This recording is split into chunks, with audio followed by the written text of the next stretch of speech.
Pour la journée de la femme, les finalistes du prix Célimène se sont retrouvés à l'hémicycle du département. Le point commun avec tous ces visages, c'est leur détermination à s'exprimer par l'art. Un regard très admiratif et très satisfaisant, puisque moi je suis artiste graffeuse, donc je trouve que c'est super de mettre en avant des artistes amateurs. J'étais très surprise aussi de la qualité et du niveau de créativité et de tous les supports qui ont été utilisés. C'était une expérience très enrichissante.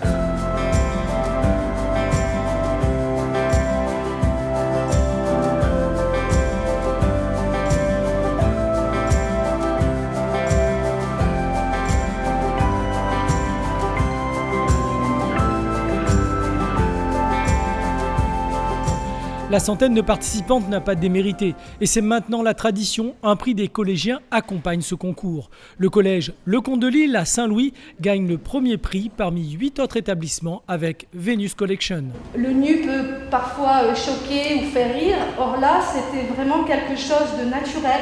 Et ils ont enlevé au fur et à mesure et ils ont fait ressortir ces formes généreuses.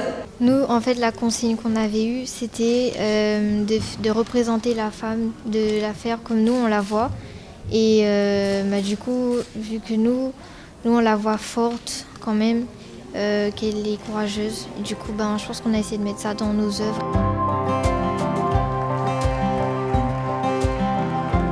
Non sans émotion, chaque candidate reçoit alors les différents prix.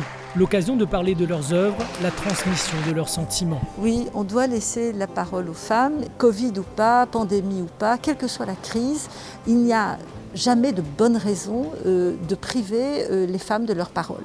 Donc évidemment, le prix a été maintenu, elles ont des choses à exprimer, des pensées à exprimer, une critique du monde aussi quelquefois à exprimer, et c'est bon signe.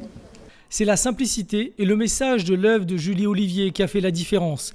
Cette mère de famille de Saint-Benoît touche à tous les arts, mais sans perdre le lien avec la réalité des femmes. Nous sommes parfois et très souvent même encore des mères fugitives d'une façon un peu plus moderne, étant donné que à travers les réseaux, la société, les jugements des autres, on nous pousse à être des mères parfaites, à ressembler à des modèles standardisés, alors que nous sommes qui nous sommes, mères comme nous sommes, et tout simplement, voilà.